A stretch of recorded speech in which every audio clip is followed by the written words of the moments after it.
ജീവിതത്തിന്റെ ചില ഘട്ടങ്ങളിൽ ചില മനുഷ്യർ നമ്മുടെ വഴിയിലേക്ക് കടന്നു വരുമ്പോൾ ഇതൊരു പുതിയ തുടക്കമാണെന്നും ഈ വ്യക്തി മാത്രമാണ് ഇനി തന്റെ ലോകമെന്നും നമ്മൾ ഉറച്ചു വിശ്വസിക്കും. പ്രത്യേകിച്ച് ദാമ്പത്യ ജീവിതത്തിന്റെ തുടക്കനാളുകളിൽ പ്രണയത്തിന്റെയും പരസ്പരമുള്ള കരുതലിന്റെയും ആഴം അളക്കാൻ കഴിയാത്തത്ര തീവ്രമായിരിക്കും. എന്നാൽ കാലം മുന്നോട്ടു പോകുമ്പോൾ ചില ബന്ധങ്ങളിൽ പെട്ടെന്നൊരു ദിവസം നിശബ്ദത വന്നു മൂടാൻ തുടങ്ങും. ഒരേ മുറിക്കുള്ളിൽ ഒന്നിച്ചിരിക്കുമ്പോഴും ഹൃദയങ്ങൾക്കിടയിൽ കിലോമീറ്ററുകളുടെ അകലം അനുഭവപ്പെടുന്ന അവസ്ഥ എത്രമാത്രം ഭയാനകമാണ്. നിങ്ങളെ കേൾക്കാൻ അവർക്ക് മടിയുള്ളതുപോലെയും നിങ്ങളുടെ സാന്നിധ്യം തന്നെ അവർക്കൊരു വലിയ ഭാരമായി മാറുന്നതുപോലെയും തോന്നാം. ഇതൊരു വെറും തോന്നലല്ല, ഇതിന് പിന്നിൽ കൃത്യമായ ഒരു മനഃശാസ്ത്രമുണ്ട്. ഒരു പുരുഷന് തന്റെ പങ്കാളിയോടുള്ള താല്പര്യം കുറയുമ്പോൾ അവന്റെ പെരുമാറ്റത്തിലും സംസാരത്തിലും ചില സൂക്ഷ്മമായ മാറ്റങ്ങൾ പ്രകടമാകും. അതൊരിക്കലും ഒരു ദിവസം കൊണ്ട് പെട്ടെന്നുണ്ടാകുന്നതല്ല, മറിച്ച് വളരെ പതിയെ സംഭവിക്കുന്നതാണ്. ഇതിനെക്കുറിച്ച് മഹാനായ ചാണക്യൻ തന്റെ നീതിശാസ്ത്രത്തിൽ വളരെ വ്യക്തമായി പ്രതിപാദിക്കുന്നുണ്ട്. ഒരു മനുഷ്യന്റെ ഉള്ളിലെ സ്നേഹം വറ്റിപ്പോകുമ്പോൾ ആദ്യം മരിക്കുന്നത് അയാളുടെ വാക്കുകളാണ് എന്നാണ് ചാണക്യൻ പറയുന്നത്. ഒരു ബന്ധത്തിൽ പങ്കാളിക്ക് നിങ്ങളോടുള്ള ആത്മാർത്ഥതയും താല്പര്യവും കുറയുന്നു എന്ന് സൂചിപ്പിക്കുന്ന പലരും തിരിച്ചറിയാതെ പോകുന്ന ചില നിശബ്ദമായ മാറ്റങ്ങളെക്കുറിച്ചാണ് ഇന്ന് നമ്മൾ സംസാരിക്കുന്നത്. നിങ്ങളുടെ ജീവിതത്തെയും ചിന്തകളെയും മാറ്റിമറിക്കാൻ ഈ തിരിച്ചറിവുകൾക്ക് കഴിഞ്ഞേക്കാം. ഒരു പുരുഷന് തന്റെ പങ്കാളിയോട് മടുപ്പ് തോന്നിത്തുടങ്ങിയാൽ അവന്റെ ഉള്ളിൽ നിന്നും ആദ്യം ഇല്ലാതാകുന്നത് ശ്രദ്ധയാണ്. പണ്ട് നിങ്ങൾ പറയുന്ന ഏറ്റവും ചെറിയ കാര്യങ്ങൾ പോലും കൗതുകത്തോടെയും ആകാംക്ഷയോടെയും കേട്ടിരുന്ന ഒരാൾ ഇന്ന് നിങ്ങളുടെ ഉള്ളിലെ വലിയൊരു സങ്കടം പങ്കുവെക്കുമ്പോൾ പോലും യാതൊരു ഭാവവ്യത്യാസവുമില്ലാതെ ഫോണിലേക്ക് നോക്കിയിരിക്കുകയോ അല്ലെങ്കിൽ വെറുമൊരു ഒഴുക്കൻ മട്ടിൽ മൂളുകയോ ചെയ്യുന്നുണ്ടെങ്കിൽ ആ ബന്ധത്തിന്റെ താളം തെറ്റിത്തുടങ്ങിയെന്ന് മനസ്സിലാക്കാം. മനഃശാസ്ത്രജ്ഞർ ഇതിനെ ഇമോഷണൽ വിഡ്രോവൽ എന്നാണ് വിശേഷിപ്പിക്കുന്നത്. അതായത് മാനസികമായി ആ ബന്ധത്തിൽ നിന്നും അകലുക. നിങ്ങളോടൊപ്പം ഒരേ മുറിയിൽ ശാരീരികമായി ഇരിക്കുമ്പോഴും അവരുടെ മനസ്സ് മറ്റെവിടെയോ ആയിരിക്കും. നിങ്ങൾ പറയുന്ന കാര്യങ്ങൾ അവർ വളരെ വേഗം മറന്നുപോകാൻ തുടങ്ങും. അത് മനഃപൂർവ്വം ചെയ്യുന്നതല്ല, മറിച്ച് അവരുടെ മുൻഗണനകളിൽ നിന്നും നിങ്ങൾ വളരെ പിന്നിലേക്ക് തള്ളപ്പെട്ടതുകൊണ്ടാണ്. നമ്മൾ ജീവന് തുല്യം സ്നേഹിക്കുന്ന ആളുടെ മുഖത്തൊരു ചെറിയ വാട്ടം കണ്ടാൽ പോലും നമുക്കത് പെട്ടെന്ന് മനസ്സിലാകും. എന്നാൽ അവർക്ക് നമ്മുടെ വലിയ സങ്കടങ്ങളും കണ്ണീരും പോലും കാണാൻ കഴിയാതെ വരുമ്പോൾ ആ ബന്ധത്തിന്റെ അടിത്തറ ഇളകാൻ തുടങ്ങിയിരിക്കുന്നു എന്ന് വേണം കരുതാൻ. ചുമരിലുണ്ടാകുന്ന ചെറിയൊരു വിള്ളൽ പോലെയാണത്. ആദ്യമൊന്നും ആരും അത് കാര്യമാക്കില്ല, പക്ഷെ അത് വലിയൊരു തകർച്ചയുടെ തുടക്കമായിരിക്കാം. ചാണക്യൻ വ്യക്തമാക്കുന്നത് പരസ്യമായി എതിർക്കുന്ന ഒരു ശത്രുവിനേക്കാൾ എത്രയോ മടങ്ങ് അപകടകാരിയാണ് നിങ്ങളെ നിരന്തരം അവഗണിക്കുന്ന സുഹൃത്തോ പങ്കാളിയോ എന്നാണ്. കാരണം ശത്രുവിന്റെ ആക്രമണം നമുക്ക് മുൻകൂട്ടി പ്രവചിക്കാം. എന്നാൽ ഏറ്റവും പ്രിയപ്പെട്ടവരുടെ അവഗണന നമ്മുടെ ആത്മാഭിമാനത്തെയാണ് പാടെ തകർത്തുകളയുന്നത്. ദാമ്പത്യത്തിൽ മടുപ്പ് വരുമ്പോൾ ഉണ്ടാകുന്ന രണ്ടാമത്തെ വലിയ മാറ്റം കുറ്റപ്പെടുത്തലുകളാണ്. പണ്ട് നിങ്ങളുടെ നിഷ്കളങ്കതയായി കണ്ട് ആസ്വദിച്ചിരുന്ന പല കാര്യങ്ങളും ഇന്ന് അവർക്ക് വെറും വിഡ്ഢിത്തമായി തോന്നും. നിങ്ങളുടെ സംസാര രീതി, നിങ്ങളുടെ വസ്ത്രധാരണം, നിങ്ങളുടെ പാചകം, അങ്ങനെ നിങ്ങളുടെ ഓരോ ശ്വാസത്തിലും അവർ കുറവുകൾ മാത്രം കണ്ടെത്താൻ തുടങ്ങും. നിങ്ങൾ എന്ത് ചെയ്താലും അതിലൊരു തെറ്റ് കണ്ടുപിടിക്കുക എന്നത് അവരുടെ ഒരു സ്വഭാവമായി മാറും. ഇതിന്റെ പിന്നിലെ ക്രൂരമായ മനഃശാസ്ത്രം എന്തെന്നാൽ അവരുടെ ഉള്ളിലുള്ള കുറ്റബോധത്തെ മറച്ചുവെക്കാനാണ് അവർ നിങ്ങളെ നിരന്തരം കുറ്റപ്പെടുത്തുന്നത്. തനിക്ക് നിങ്ങളോട് താല്പര്യം കുറയുന്നു എന്ന സത്യം സ്വന്തം മനസ്സിനോട് പോലും അംഗീകരിക്കാൻ കഴിയാതെ വരുമ്പോൾ അതിന് കാരണം നിങ്ങളാണെന്ന് വരുത്തി തീർക്കാൻ അവർ ആവത് ശ്രമിക്കും. നീ കാരണമാണ് ഞാൻ ഇങ്ങനെ ആയിപ്പോയത് എന്ന രീതിയിലുള്ള വിഷം നിറഞ്ഞ സംസാരങ്ങൾ ഇതിന്റെ ഭാഗമാണ്. ഈ ഘട്ടത്തിൽ പല സ്ത്രീകളും തങ്ങൾ ചെയ്ത തെറ്റ് എന്താണെന്നറിയാതെ സ്വയം പകർഷതാബോധത്തിലേക്ക് വീണുപോകാറുണ്ട്. സ്നേഹവും ആത്മാർത്ഥതയുമുള്ള ഒരു ബന്ധത്തിൽ ചെറുതും വലുതുമായ തർക്കങ്ങളും പിണക്കങ്ങളും ഉണ്ടാകുന്നത് തികച്ചും സ്വാഭാവികമാണ്. എന്നാൽ ഈ വഴക്കുകൾ പോലും പൂർണ്ണമായി ഇല്ലാതാകുന്ന ഒരു നിശബ്ദമായ അവസ്ഥയെക്കുറിച്ച് നിങ്ങൾ എപ്പോഴെങ്കിലും ചിന്തിച്ചിട്ടുണ്ടോ? മടുപ്പിന്റെയും അവഗണനയുടെയും ഏറ്റവും ഭയാനകമായ ലക്ഷണമാണ് ഈ നിശബ്ദത. പണ്ട് ഏതെങ്കിലും ഒരു ചെറിയ കാര്യത്തിന് വഴക്കിട്ടാൽ പോലും അത് പരിഹരിക്കാനും പരസ്പരം മനസ്സിലാക്കാനും രണ്ടുപേരും ഒരുപോലെ ശ്രമിക്കുമായിരുന്നു. എന്നാൽ ഇപ്പോൾ നിങ്ങൾ എന്ത് വലിയ പരാതി പറഞ്ഞാലും അവർ അതിന് മറുപടി പോലും നൽകാതെ അവിടെ നിന്നും എഴുന്നേറ്റ് പോകുന്നുണ്ടാകും. അല്ലെങ്കിൽ നിനക്ക് ഇഷ്ടമുള്ളത് എന്താണെന്ന് വെച്ചാൽ ചെയ്യ് എന്ന് പറഞ്ഞ് വളരെ പെട്ടെന്ന് ആ സംഭാഷണം അവസാനിപ്പിക്കും. ഇതിനർത്ഥം അവർക്ക് നിങ്ങളോട് തർക്കിക്കാനും സ്വന്തം ഭാഗം ന്യായീകരിക്കാനുമുള്ള ആ മാനസികമായ ഊർജം പോലും നഷ്ടപ്പെട്ടു കഴിഞ്ഞുവെന്നാണ്. നിങ്ങളെ തിരുത്താനോ നിങ്ങളോട് സംസാരിച്ച് കാര്യങ്ങൾ ബോധ്യപ്പെടുത്താനോ അവർ ഒട്ടും ആഗ്രഹിക്കുന്നില്ല. മനഃശാസ്ത്രപരമായി അപഗ്രഥിച്ചാൽ ഒരു വ്യക്തി തന്റെ പങ്കാളിയിൽ നിന്നും ആ ബന്ധത്തിൽ നിന്നും പൂർണ്ണമായി പ്രതീക്ഷ കൈവിടുമ്പോഴാണ് ഇത്തരമൊരു മാരകമായ നിശബ്ദത ഉടലെടുക്കുന്നത്. ഈ നിശബ്ദത വലിയ വഴക്കുകളേക്കാൾ എത്രയോ ഇരട്ടി അപകടകരമാണ്.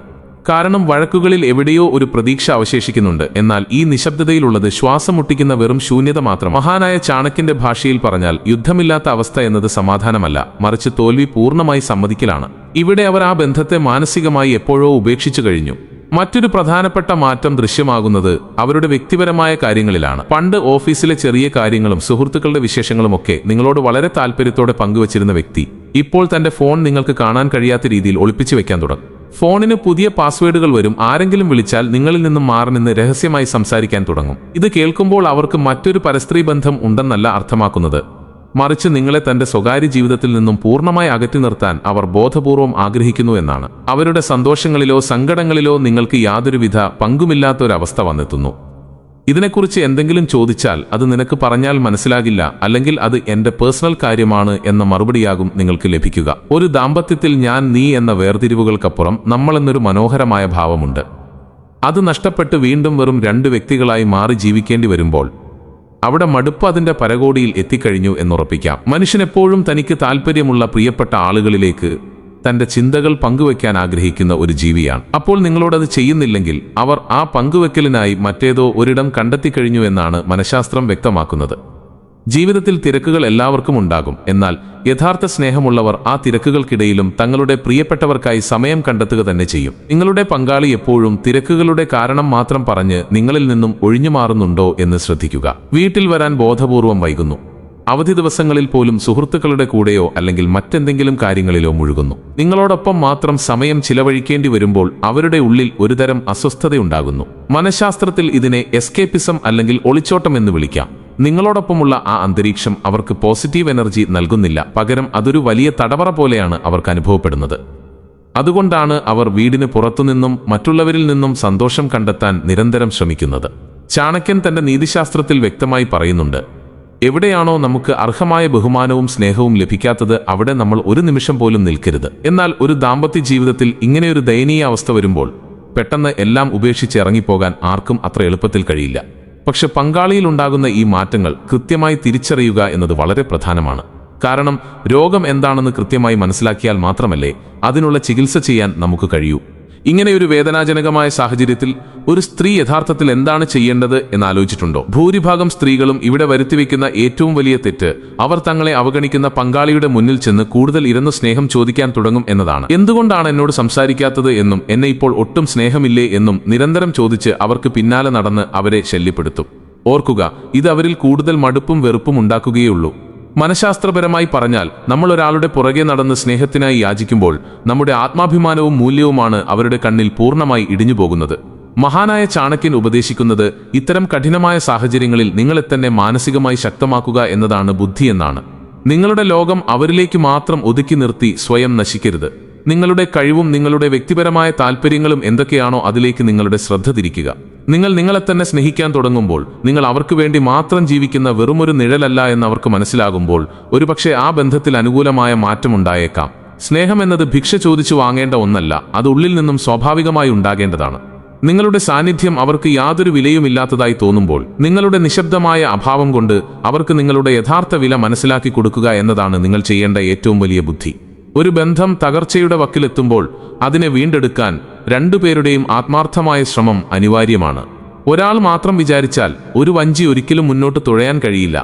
നിങ്ങളുടെ പങ്കാളിയിൽ ഇത്തരം മാറ്റങ്ങൾ കാണുമ്പോൾ തളർന്നു പോകാതെ അവരോട് തുറന്നു സംസാരിക്കുക. യാതൊരുവിധ കുറ്റപ്പെടുത്തലുകളുമില്ലാതെ നിങ്ങളുടെ ഉള്ളിലെ സങ്കടങ്ങൾ ശാന്തമായി അവരെ ധരിപ്പിക്കുക. എന്നിട്ടും അവരുടെ പെരുമാറ്റത്തിൽ ഒരു മാറ്റവുമില്ലെങ്കിൽ തിരിച്ചറിയുക, നിങ്ങളുടെ ആത്മാഭിമാനമാണ് ഈ ലോകത്തിലെ മറ്റെല്ലാറ്റിനേക്കാളും വലുത് എന്ന്. ജീവിതം ഒരിക്കലും ഒരാളിൽ മാത്രം അവസാനിക്കുന്നില്ല. ചാണക്യന്റെ അമൃതവചനങ്ങൾ എപ്പോഴും ഓർക്കുക. തനിക്ക് അർഹമായ വില നൽകാത്ത ഒന്നിനും തന്റെ ജീവിതത്തിൽ ഒരു സ്ഥാനവും നൽകരുത്. അത് എത്ര വലിയ സ്നേഹമായാലും ബന്ധങ്ങളായാലും. ഈ കഠിനമായ തിരിച്ചറിവാണ് യഥാർത്ഥ മാനസിക ശക്തി. നിങ്ങളുടെ പങ്കാളിയുടെ പെരുമാറ്റത്തിൽ ഇത്തരം മാറ്റങ്ങൾ നിങ്ങൾ എപ്പോഴെങ്കിലും ശ്രദ്ധിച്ചിട്ടുണ്ടോ? നിങ്ങളുടെ ജീവിതാനുഭവങ്ങൾ എന്താണ് എന്ന് സ്വയം ചിന്തിക്കുക. കൃത്യമായ തീരുമാനങ്ങൾ എടുക്കുക. കാരണം നിങ്ങളുടെ ജീവിതത്തിന്റെ ഒരേയൊരു ശില്പി നിങ്ങൾ മാത്രമാണ്. ഈ വീഡിയോ നിങ്ങൾക്ക് പ്രയോജനകരമായി തോന്നിയെങ്കിൽ ദയവായി ഈ ചാനൽ സബ്സ്ക്രൈബ് ചെയ്യുക, ലൈക്ക് ചെയ്യുക. നിങ്ങളുടെ വിലയേറിയ അഭിപ്രായങ്ങൾ കമന്റായി രേഖപ്പെടുത്തുക. വരും ദിവസങ്ങളിൽ ഏതുതരം വിഷയങ്ങളെക്കുറിച്ചുള്ള വീഡിയോകളാണ് നിങ്ങൾ പ്രതീക്ഷിക്കുന്നത് എന്ന് താഴെ കമന്റ് ബോക്സിൽ ടൈപ്പ് ചെയ്ത് പങ്കുവയ്ക്കുക.